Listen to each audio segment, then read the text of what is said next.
Hello, everyone. Welcome back to Blast the Process, where we show Sega awareness by showcasing Sega games. And right now we have Aquas showing off Ghouls and Ghosts.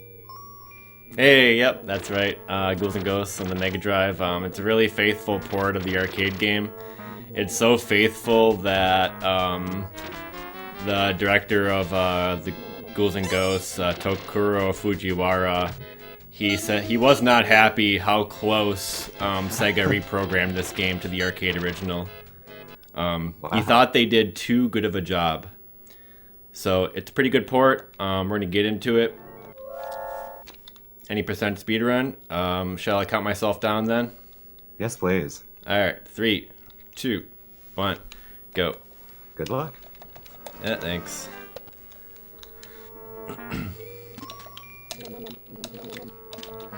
Alright, you're gonna see me just doing some jumps a lot throughout this run.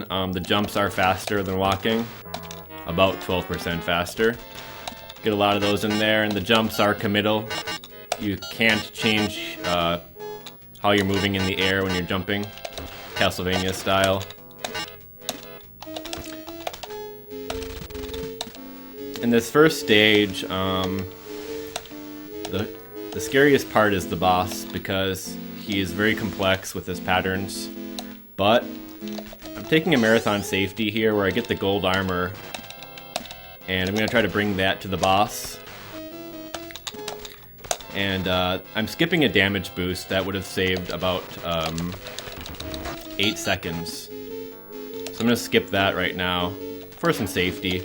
Because if I die in this boss after the D-boost, when I'd have no armor and I would take a death, it would be about 30-second time loss.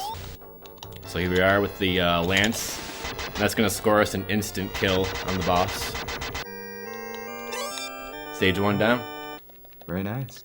Stage 2, we're going to start out with some turtles bouncing towards me.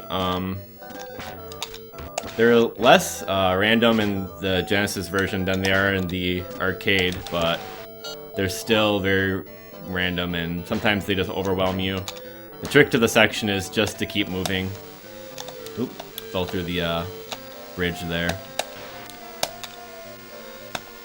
On this bridge, I've just memorized where to jump, but there's a lot of pitfalls in here.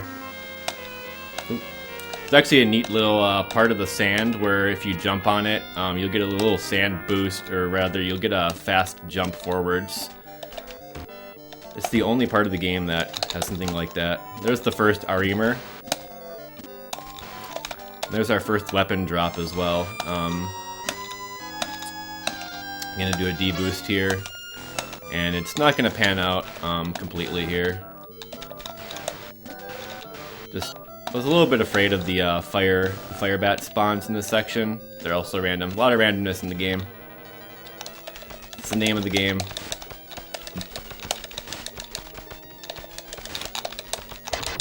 Alright, Cerberus down. So it's not too important to get a different weapon for the first 2 stages, but we're trying to get the dagger in this stage, and it's very likely I'll get it. Killing the goblins here, and there's the dagger. Good. That's the dagger drop I was looking for. So the dagger is the weapon of choice for this run. Avoiding weapons like the axe there is going to be something I want to do. Axe is the worst weapon in this game. It pierces enemies, does little damage, and you can only have one on screen at a time. Unless you do a little trick where you collide them against the wall and then instantly attack again, you can have 2. So this is the auto-scroller in the game, your token G&G auto-scroller. But thankfully it's only half of the stage.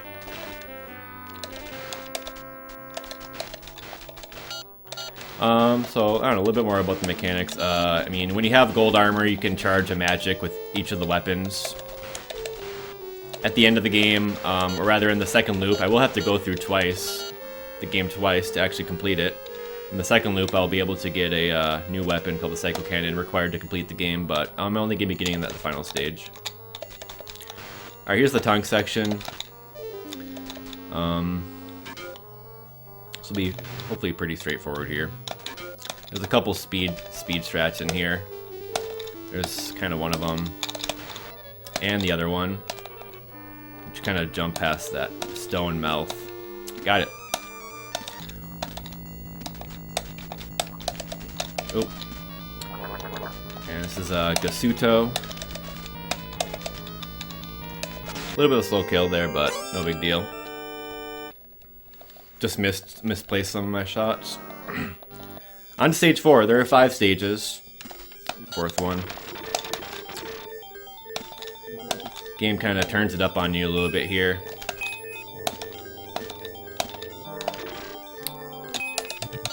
Skeleton murderers, those are the skeleton guys. Those guys are just spawning in whenever they want. Sneaking by here. Kind of want to do things quickly so that I don't get overwhelmed there, but all good. Oh, I took a hit.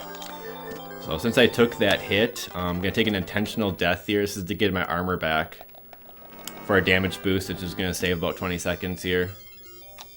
Oh wait, and I want to actually get a backup armor. This is a new backup strat. If this Viper doesn't get in my way. Okay. Got a new backup safety here. I'm gonna have to wait because this enemy despawned that normally shoots me, but this guy will work. Drop down. Oh, you know what? I didn't get the backup armor correctly. Alright, it's all good though. Coming on to Ohm, the Ohm fight. The name of the boss is Ohm. He's got these intestines. As long as you continuously attack them once they're vulnerable, you can keep hitting them. However, if you stop damaging them at any point, they recede into their hole. And they won't come back out for another 5 seconds or so. But that was a really good fight. The RNG cooperated. The worms that are coming out of that boss, those are all randomly placed and really hard to predict what the hell they're doing. But I've just seen the similar patterns so many freaking times now. No big deal. Stage 5, you got a bunch of armors. Game's kind of forcing you to know how to fight the armors here. I'm gonna take a little deboost here. And then take a death. This death actually lowers the difficulty of the game so that spawn in the next stage 2-1 is not going to occur. But since I'm actually taking a safe route through the stage, I don't need to worry about that. So a little bit of an oversight on my end. Come on to the double mini shielder fight. Thankfully they have less HP than the actual shielder. Shielder is the stage 1 boss, but you fight him again there. That's one of the scarier parts of the run. It's just those mini shielders because they have some fireball mix-ups that can really get you. Oh, ooh, that guy followed me up. Okay, get out of here! Get out of here! Oh God, you got pushed in there. Ooh, almost got the 1 cycle. Okay, I should kill him here, hopefully. Yep, he had 1 hit left. Beelzebub. Alright, let's loop 1 down. Very nice. Pretty smooth first loop. No major mistakes. Just a little kind of running back and forth here and there. What else about this run? Well, in the second loop, what's going to change? Well, it's going to be pretty slight difference. The game has 1 new enemy placement in the first stage. It's of one of the vultures. I don't know why they placed only 1 new enemy, but it's that vulture there that just went by, and now he's going to be chasing me for a bit. Maybe he's just there to let you know you're on the second loop. But yeah, it's pretty much the same first loop. It doesn't get much more difficult In fact, I don't think it even gets overall any more difficult in the loop.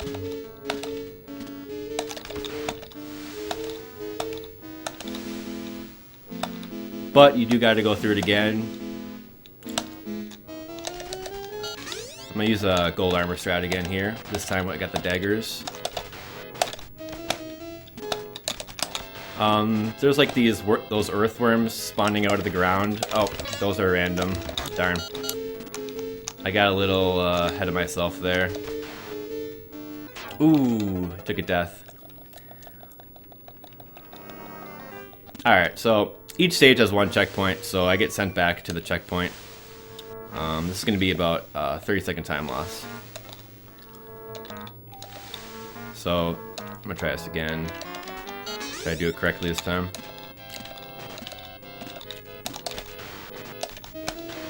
Oh man, okay. So there's a chest there. The fourth chest, when you're, the chest, what's in them kind of depends on your armor status.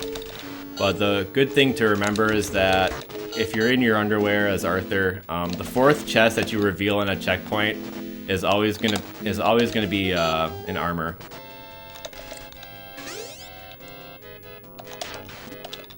But yeah, there is an order to what's in the chest. It depends on your armor status and how many chests have been revealed after a checkpoint, or there's one checkpoint in each stage.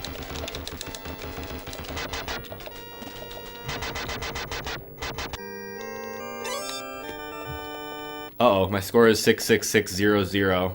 No, ho, ho. That's... I don't know. I'm at the turtles, so it can't bode well, surely.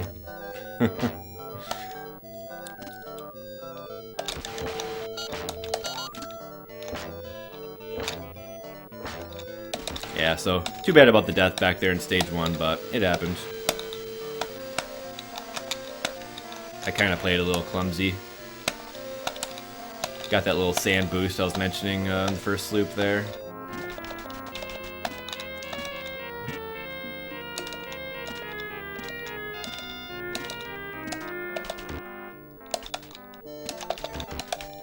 Okay, so this Arimer needs one more hit. He's gonna kind of pursue me as long as he can, but no problem taking him out.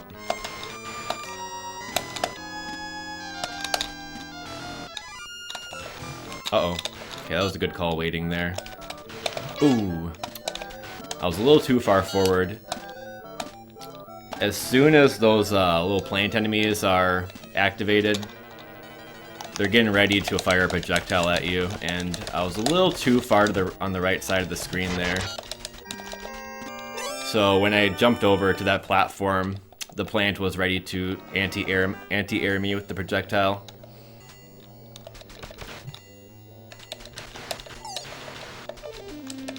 Like, that's just another good example of needing to go fast to kind of help ensure survival.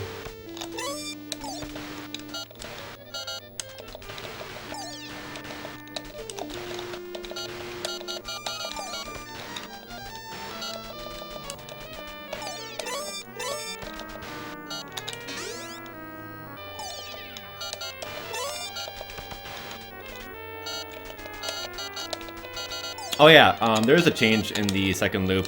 These goblins on this auto scroller, there's more of them now, and they'll come more frequently. You can get a 1-up item as well if you get if you pick up all of the point idol statues. And you pick up like 40 or 50 of them, and you don't miss any of them. Or rather, if you reveal one and you don't abandon it on the screen, you should be able to get a 1-up item around this time. But I've left idol statues behind, so I won't be getting that 1-up. Gonna jump over that fire water. And this chest, and that, and this, and that. Nope. Okay. Yep, made it.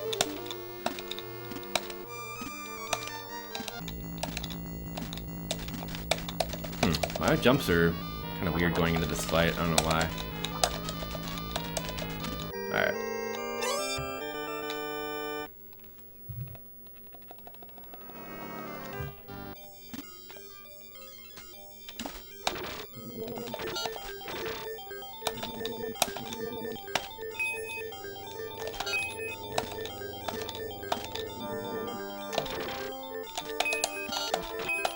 This mud demon I'm attacking right now, he has a really strange hitbox. Ooh, and then what happened right there is the skeleton murderers, they have an invincible state. Ooh, I had to neutral jump there. The skeleton murderers have an invincible state when they're climbing from the bottom ledge to the top ledge. And so I was trying to jump down and kill him, but since he was jumping up, was unable to kill that one. He put me in my underwear. And then I took that death too, which is too bad. I'll get through this time. However, I can't afford a hit right now. Otherwise I can't do the D-boost. And this time I'm going to try to get this backup armor as I mentioned in the first loop. So I got to get this chest. This one. I'm looking for 4 chests here. Alright. That's 3 and then 4. Alright, got the 4th. And head on down. There's a strat we call the big jump where you can actually just jump forward like over a bunch of these green platforms, but since I am on my last life, I like to go for 1 credit clear as a sub goal on these speedruns. So I'm gonna skip out on doing that strat, which is pretty dangerous. And if I do game over, I have to waste like 10 seconds for that game over screen. So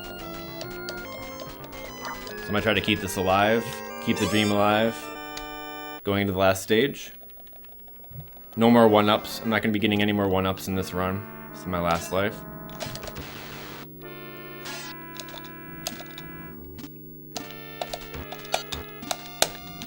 Just gonna swoop.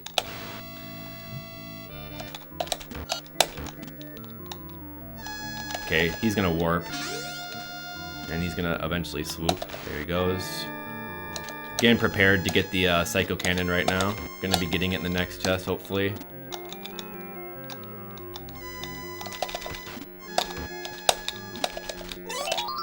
Oh, I got hit there. But at least I revealed the Psycho Cannon. That was pretty important for me to do. I can get a backup armor right now because I got the 4th chest here. Gonna want that.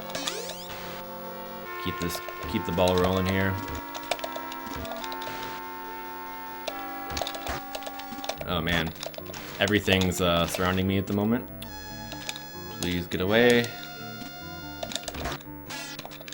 But yeah, this weapon, the Psycho Cannon, it's pretty damn powerful, and it does more damage the closer you hit stuff.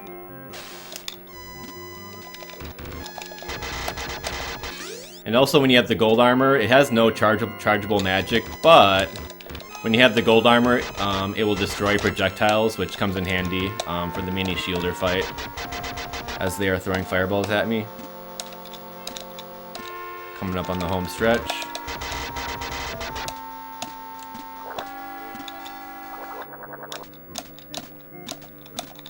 Okay, looks like he's gonna be popping down here. Oh, okay, as long as I don't spawn a weapon here. Okay, cool, I got through that unscathed. So you can get a quick kill here. Oh, he did not give me the RNG I needed, and I barely survived. Let's see here. Okay, he moved backwards. The movement of Beelzebub is random here. Okay, nice, that was a good kill. 3 cycle, not bad. So if he moves like downwards on the first cycle, I can just brute force him with the invincibility frames from that hit. Okay, and then I got on the knee. Time. Very nice. Yeah, not a bad run. If I had to guess, Congrats. that was 1840 or something like that.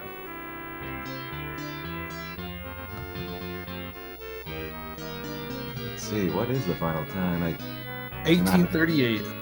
Oh, Oh, two yeah. seconds off. 2 seconds off. And you Yeah. know this game well. Yeah. I was Yes. kind of nervous to ask you questions because I realized there's a lot going on. But do you have anything else to say? I want to ask you just one question. Nah, just, this is a great game. It's actually, one of my favorite games of all time. Just want to say that. Okay, and I've seen your stream before, and I know you have done quite a few runs of not just this game, but several other games in this series. Just want to know what attracts you to this series and to speedrunning them all. It's rewarding to get good at these games. I mean, because